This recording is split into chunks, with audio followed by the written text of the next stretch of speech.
Greetings. Welcome in. Welcome in. Happy Wednesday. I am just bringing this in with some sage and Palo Santos.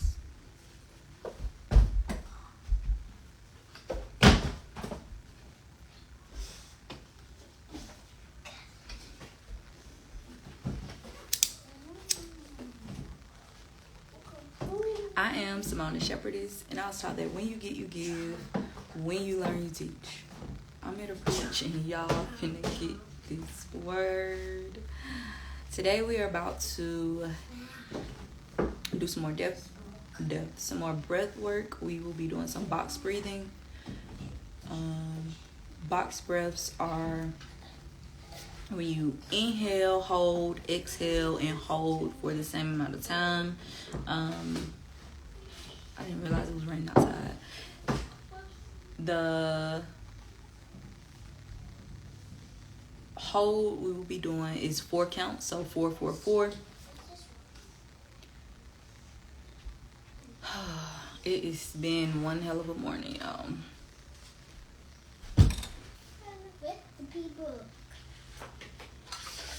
I'm going to be doing my breath work with my Motivite and some lavender. This is yummy. Happy summer solstice. Today is the first day of summer. Summer solstice is, I think, what is it? Today is the longest day of the year. I didn't realize what you had on. That's cute. Thank you. Are you in to do some breath work? No, we're about to do some box breathing. Okay, before we begin, let me bring us in cleansing the energy. I'm going to do my chime bell today. The 4 chimes that you hear will represent me cleansing the energy of the 4 elements of water, fire, air, and earth. Hey.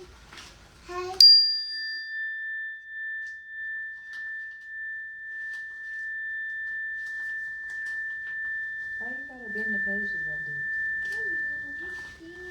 And that ain't even your book. Why are you trying to read it? It's the recipe. Yeah. A recipe book. Shh. Yeah.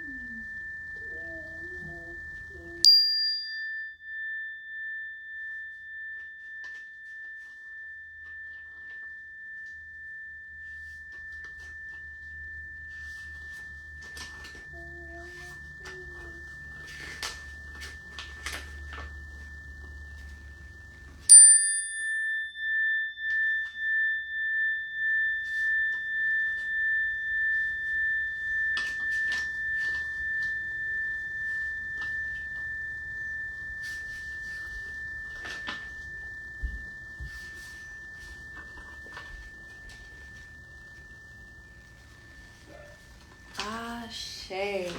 So as we begin, I want us to start with 4 regular deep breaths, breathing in slowly through our nose, holding it for about 3 to 5 seconds, and releasing it from our mouths. We're going to start with 4 of those just to find our breath and to center ourselves, and then we're going to go straight into the box breathing. Of course, again, box breaths are when you inhale, hold, exhale, and hold for the same amount of counts. We're going to do 40 of those. Let us begin.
please stop taking all those books off the bookshelf and y'all not putting them back where y'all got them from. Go get books from out of your library. Downstairs. Cairo, go downstairs and get one of your books. And stop taking all these books off my bookshelf. You can't even read that one.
Ashe.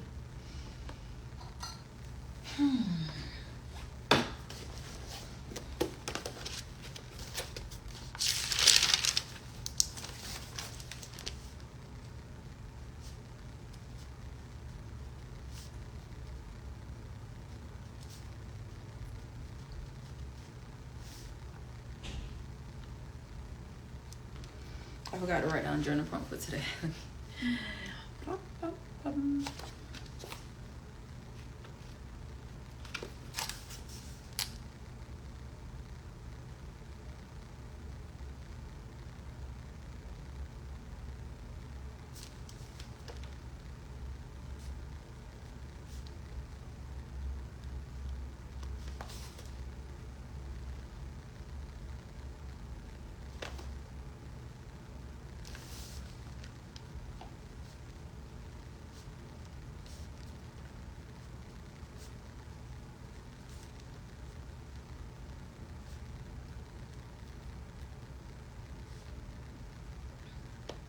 So the journal prompt for today is, how did words of affirmations or the lack of from your parents affect you? How did words of affirmations or the lack of from your parents affect you? So we have been journeying through the 5 love languages. Last week we covered the original book. This week we are covering the 5 love languages for children, and we are on love language number 2, which is words of affirmations. How do you speak to your kids? Are you only condemning them, or do you affirm them? Do you speak positivity into them, or are you only speaking to them when you have something negative to say, or when you only can offer criticism?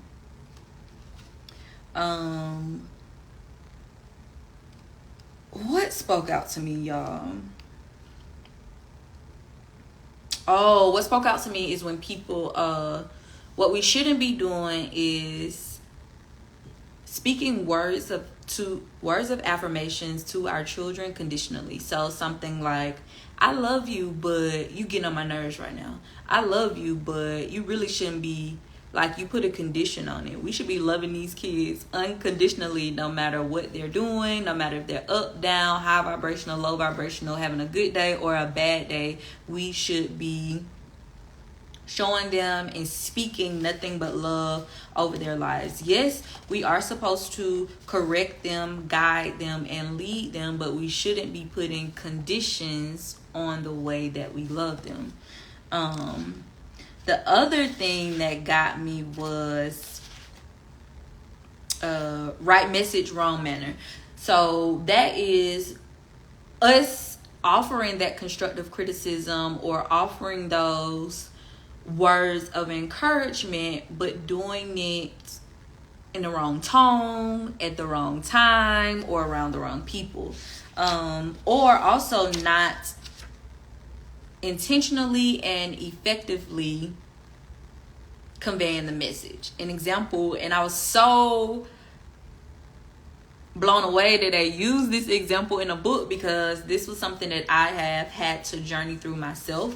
Was one of the examples was like your parents telling you, you better not get pregnant, and they leave it at that. You better not get pregnant. So for me, my mom was a single mom with 3 girls, and that's all she used to say.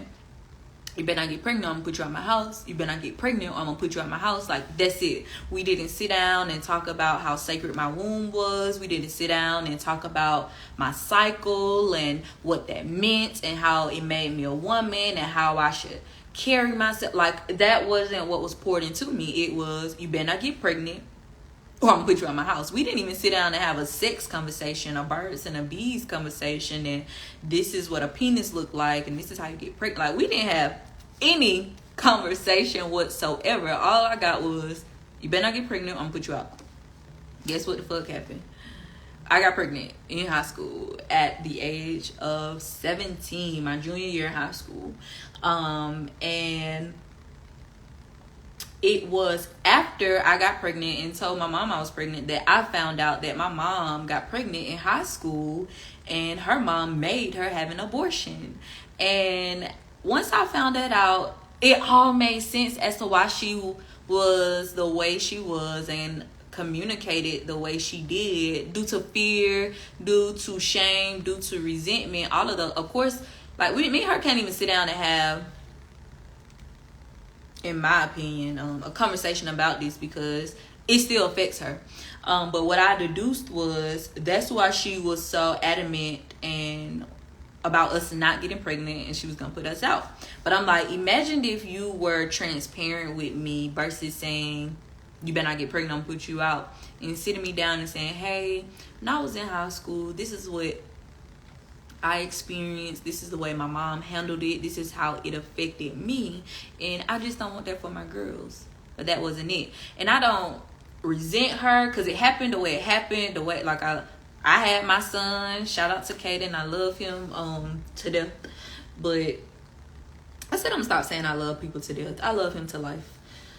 I love him with life. I love him for life. But ensuring that we aren't just giving, because I know her intentions were pure. However, it was a lack of information that almost pushed me into that environment. So just like you, and it mentions all that in this chapter, you can tell a child, don't do drugs, you better not be drinking and driving, instead of saying, hey, I've been doing some research or something came across me, and the statistics show that this many teenage drivers end up driving while under the influence and dying. And this is why I'm so adamant about you not being a drinker or drinking and driving, or ensuring that you have a designated driver if you are going to be out, if liquor or drugs are going to be wherever you're going, ensuring that you are being safe, responsible, not just you better not be doing this, you better not be doing that. So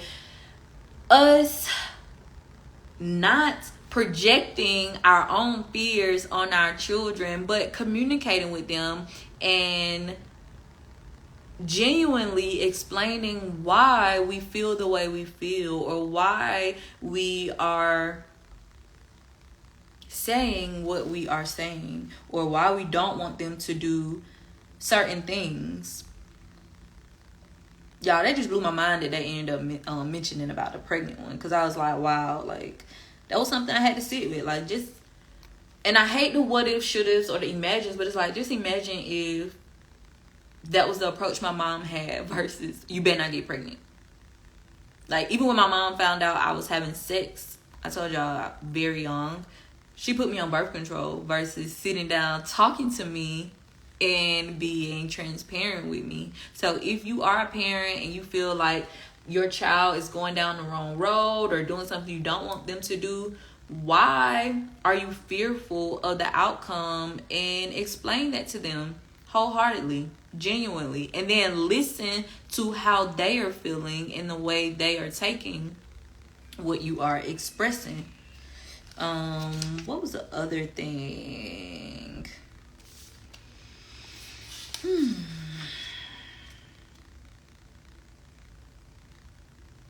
The power of encouragement. Ensuring that you are encouraging your child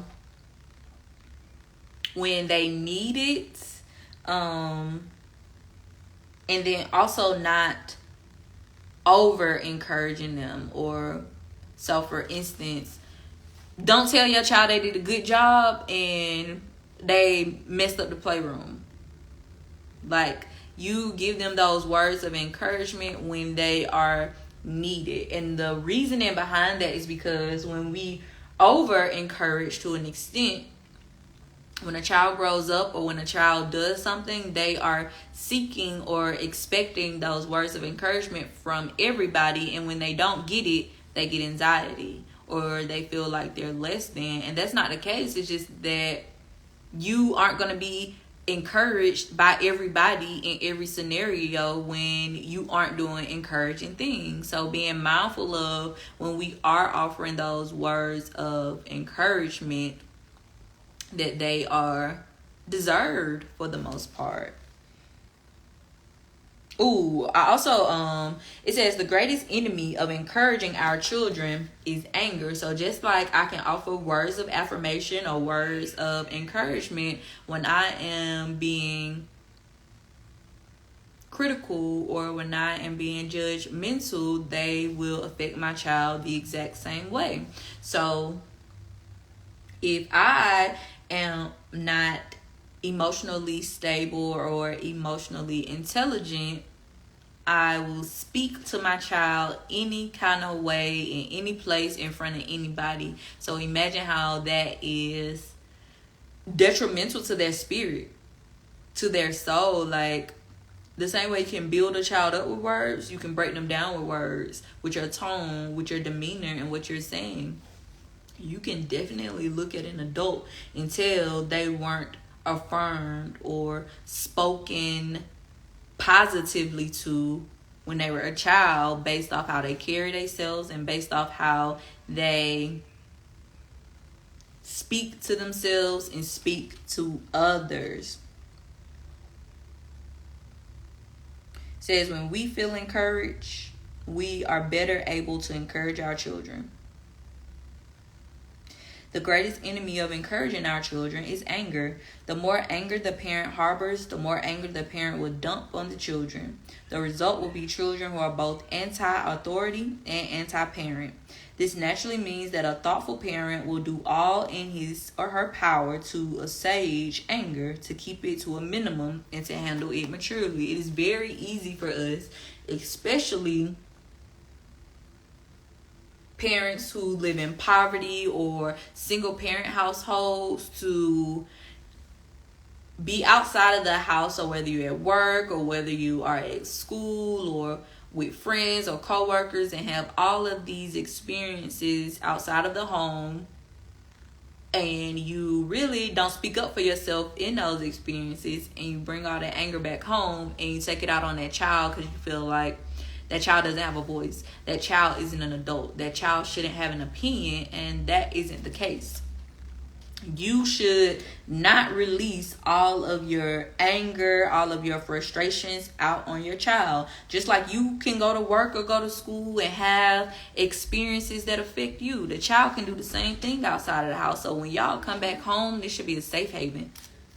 This should be a place where you both can release effectively without hurting the other. So, Mom, this is how my day was at school, versus you feeling like you shouldn't be tired, you shouldn't be this, you shouldn't be that. All you did was go to school, as if school isn't a job. These kids spending 8, 9, 10 hours a day at school with teachers and peers who also are having their own experiences and bringing it to the classroom and bringing it to the schoolyard. So we have to be mindful about how kids are affected the same way we are affected, are carrying the same things that we could possibly be carrying based off of their own experiences. Then as soon as we get home, our parents who feel like our feelings aren't valid dump on us with their anger, and they're telling us to do this and they're making us do this. That's the other thing, being intentional about how you are asking your kids to do something. We know you are the adult. We know you say what you say goes, but being mindful about how you communicate that. Hey, do you mind taking the trash out for Mommy, versus get all this fucking trash out my house. What you doing? All you doing is sitting on the sofa. Like, we really got to be mindful. I had to catch myself because Kaden recently moved with his dad, so I rarely see him. Like, we can talk on the phone, but I don't see him the way I have seen him for the past 12 years. And when I call him, like, he'll just be sitting on the computer playing a game, and I'm just like, bro, you don't have nothing else to do. Like, you could be doing this, you could be doing that. And I had to catch myself because I'm like, I had no idea what the experience was he had at school that day. I had no idea what he's carrying, how he's feeling, and I found myself offering criticisms every single time I spoke to him. This is what you should be doing. Why you not doing this? This is what you could be doing. And I had to take a step back and reevaluate. And I'm like, I don't want that to be the only thing that me and my son are talking about every single time I talk to him. Like, so I had to reevaluate.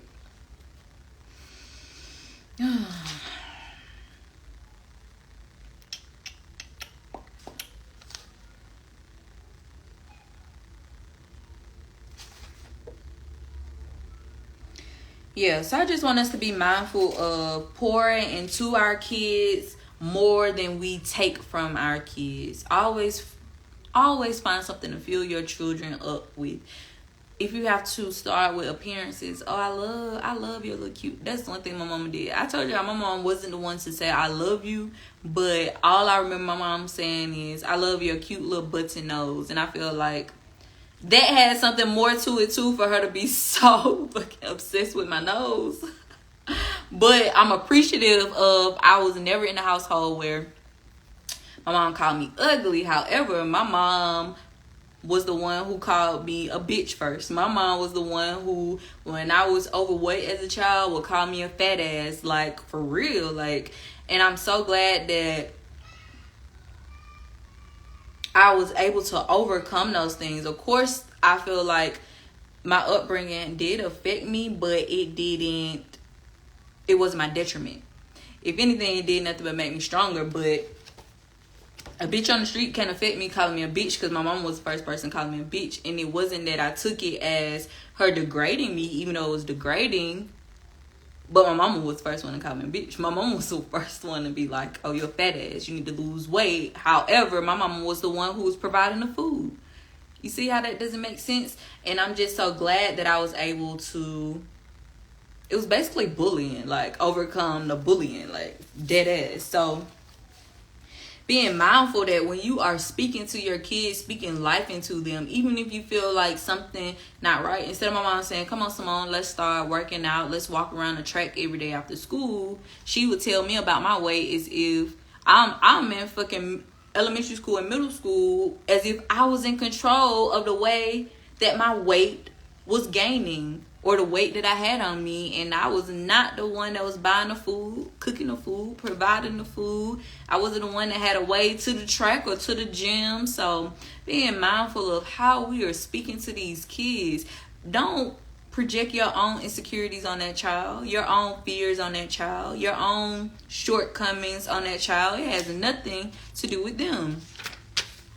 I'm gonna leave it at that before I start saying some more shit. But again, the journal prompt for today is, how did words of affirmations or the lack of from your parents affect you? Did it build you or did it break you? Did it encourage you to speak more kindly and intentionally with your own children? Let's start with the tarot.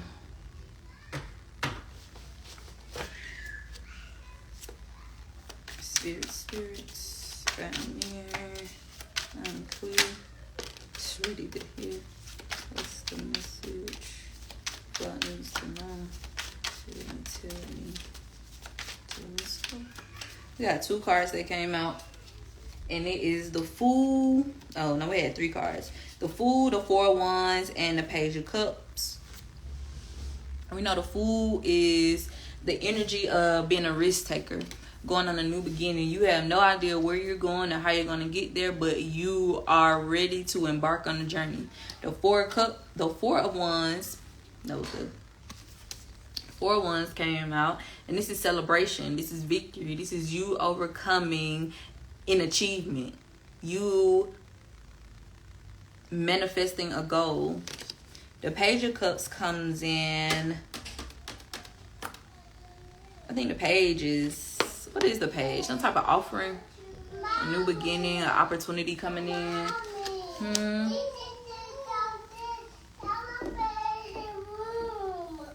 Gigi said go downstairs. Yeah, I'm in my bedroom.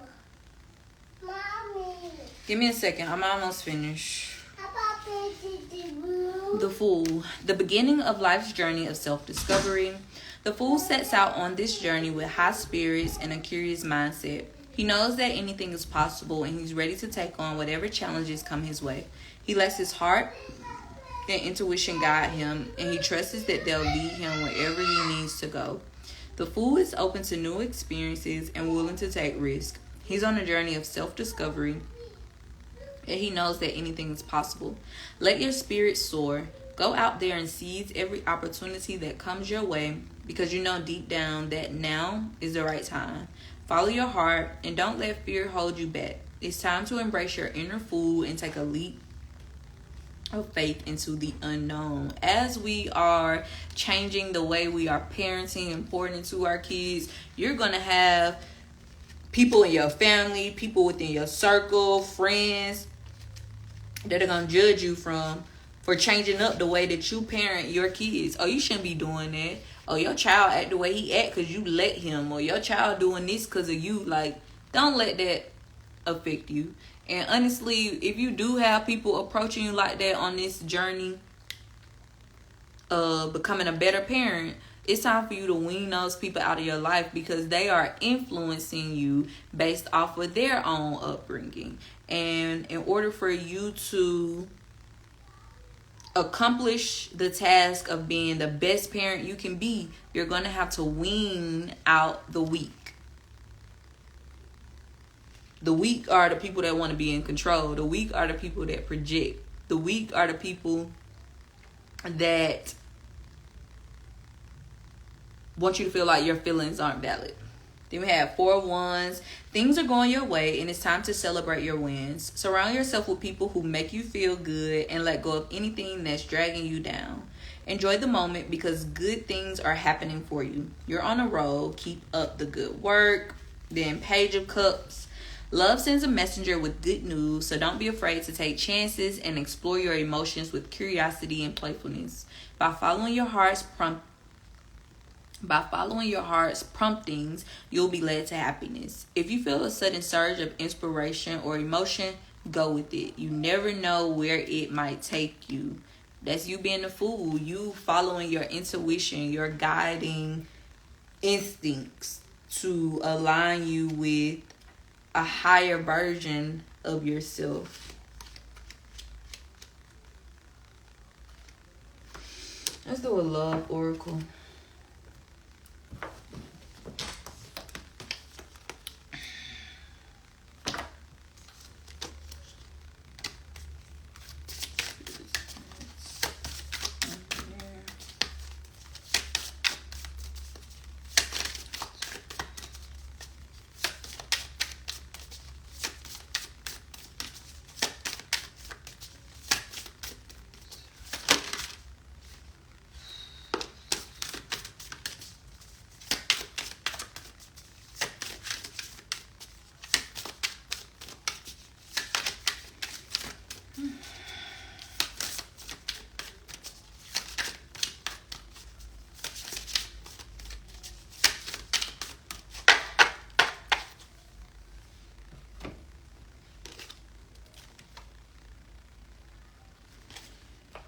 Joy.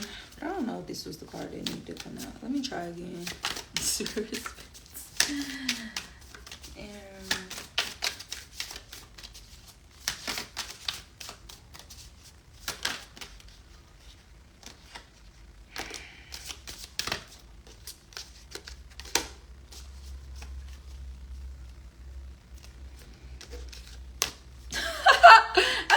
Stop doing that, but I don't know if these cards that should be coming out. Let me see. Okay, last time.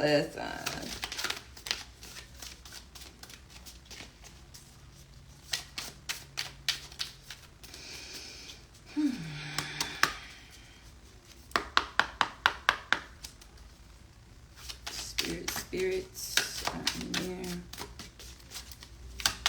Clear. You. What's the message? What needs to know?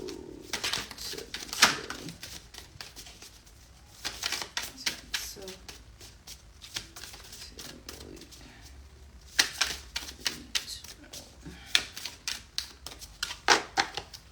okay, let's see what jumped out. It says uplift.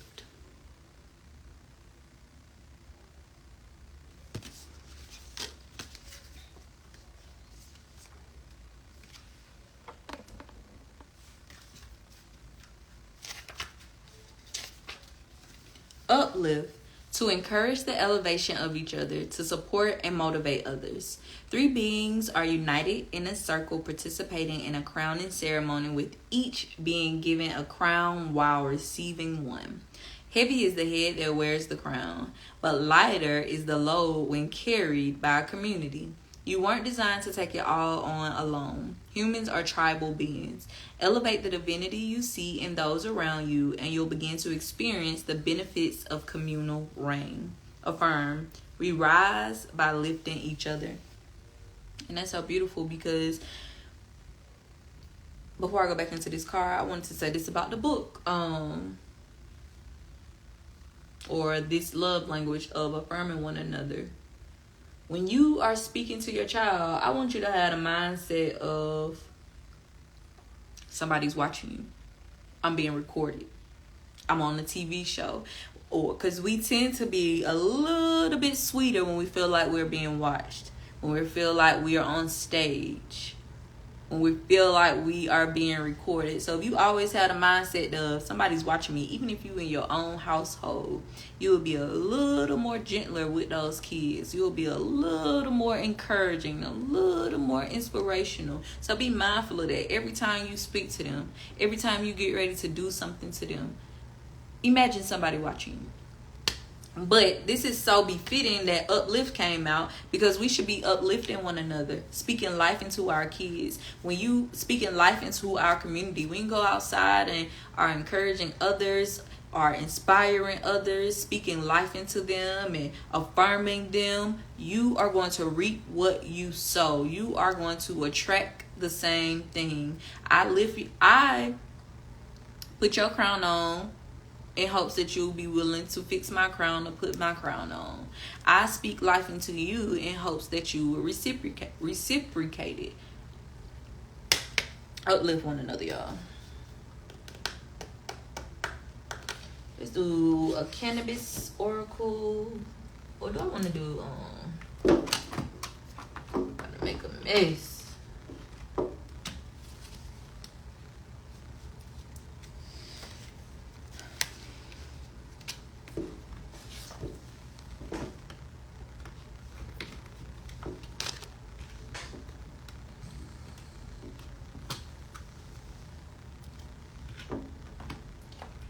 Do you like drugs?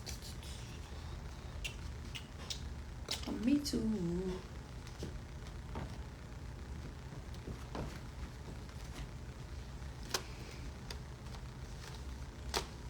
Doing a prism oracle. Let's see what's gonna come out. Spirits.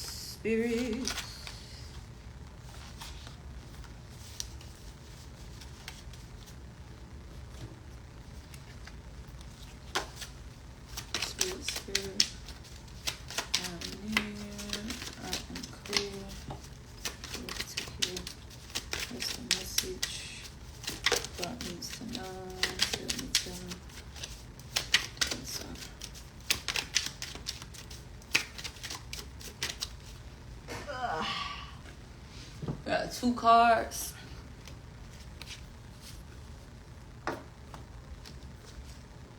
And both of them from our solar plexus chakra, matching this yellow that I have on today. We got caution and hunger. Let's see what they say. Caution. This card is a signal not to rush things. It asks you to slow down and listen to your inner voice. If something doesn't feel right about the situation that you're in, ask questions, honor your intuition, and proceed with care. Caution means don't be desperate for anybody or anything. Don't be desperate for anybody or anything. Whenever something comes across your path, whether it is a relationship, an opportunity, money, a friendship, take a minute to reflect on it. Let me sit in it. Let me see how I feel versus jumping all in. And jumping all in meaning I just met this guy today and I done already envisioned I'm married and me having 10 of his babies. And then a year down the line, he beating on your ass, you pregnant, and he broke. Like, I'm just... It's just an example, but it's like being cautious. Tiptoeing into that bitch versus diving in deep. And then we got hunger. This card is not about the bodily hunger for food, but a hunger for something more. A craving for something that will nourish your soul. It signals a deep wanting for something to fill you mentally, emotionally, and spiritually. Ask yourself, what are you hungry for. Becoming your highest vibrational self is what will feed your soul, what will fulfill you. How can I be a better me? How can I be a better parent? How can I be a better coworker? How can I be a better spouse? How can I be a better sibling or child? Let's grow. Let's grow. What are you hungry for?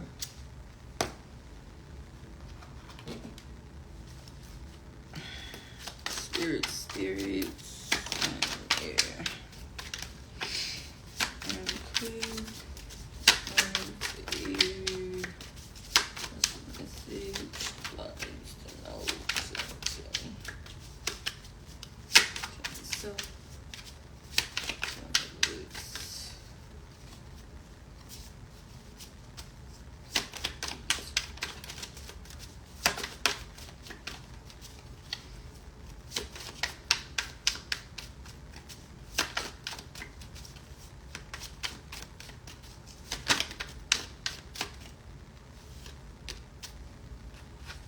We be getting the same cards. That's so funny.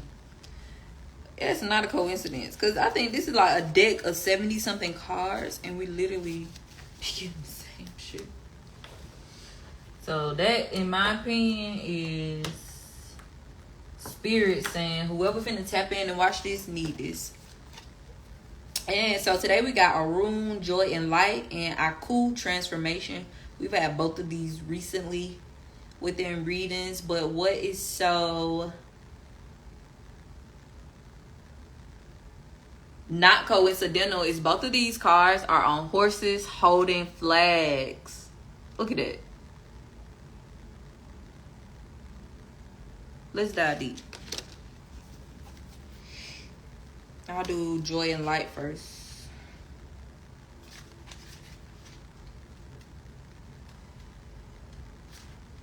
Arun, the outlook is bright and you have a clear vision of how to move forward without the fears operating in a super.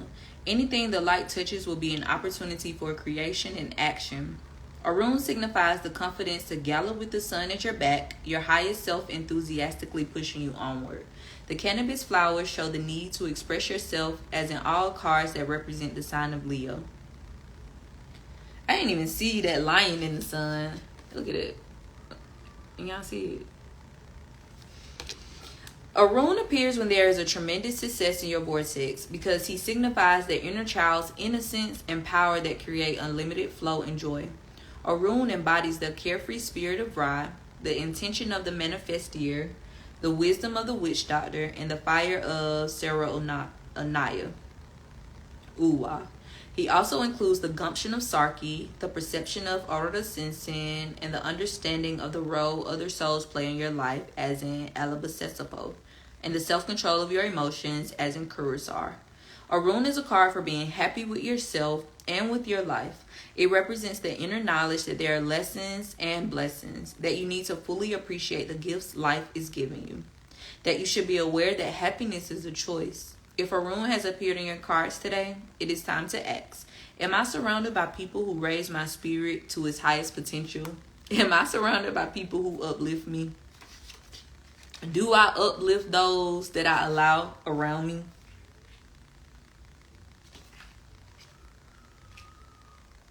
Then we got Aku.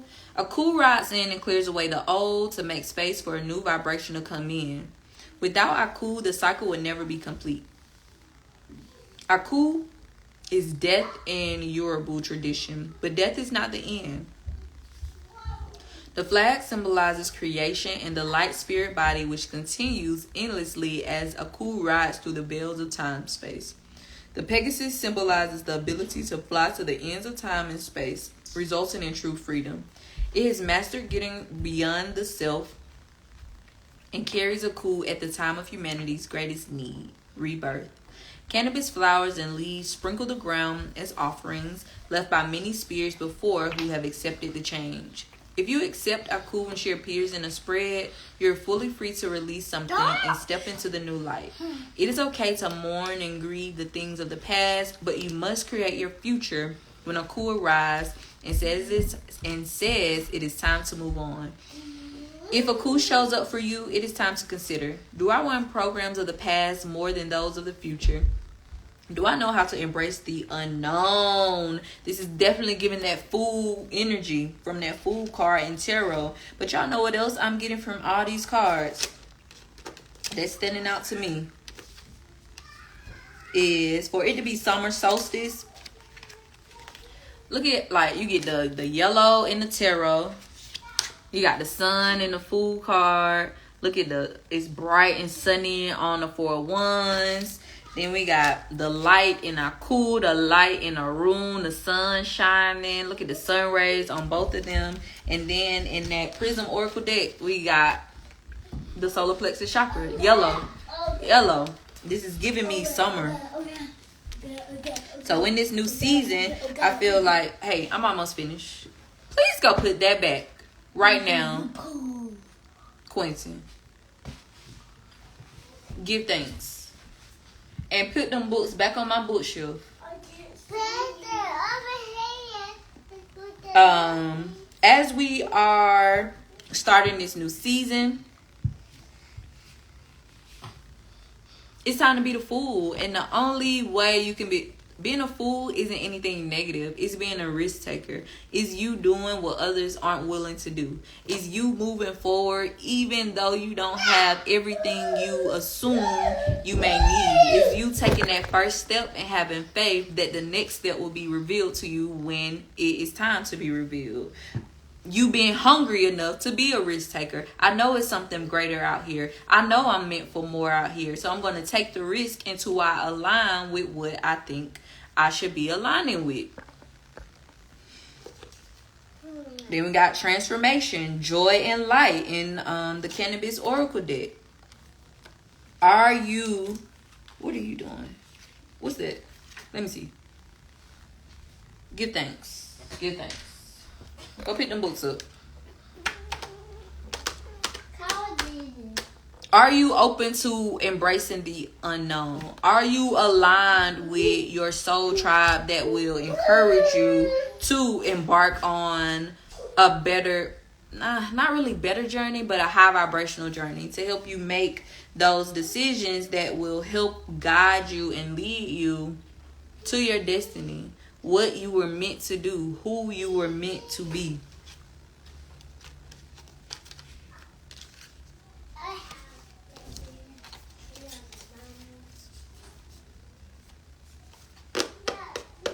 Ensuring that we are uplifting others. Ensuring that we are the joy and light, or emitting the joy and light that we want to receive. I told you, once you become the light, you will attract the light. Once you become the light, you're going to encourage everybody else to want to be the light. Then I'm going to end with a mindful message. Then we can get out of here. Let's see what's going to come out of here. Spirits. Which tarot? So in tarot, we pull the Fool. We know the Fool is a risk taker. The Four of Wands, achieving some type of goal, celebrating some type of win. And then we pull the Page of Cups. And the Page of Cups comes in meaning that we are about to align with some type of opportunity. Leave that alone. No, this is too heavy. Move back, love.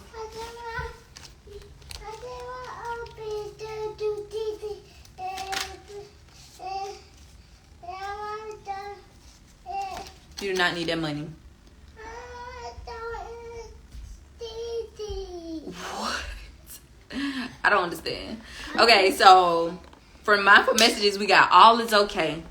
All is okay. It says, all that I feel is okay. I hold myself in love through the unsureness, the worry, the doubt, the anger, the fear, the anxiety, the rejection, or the overwhelmingness.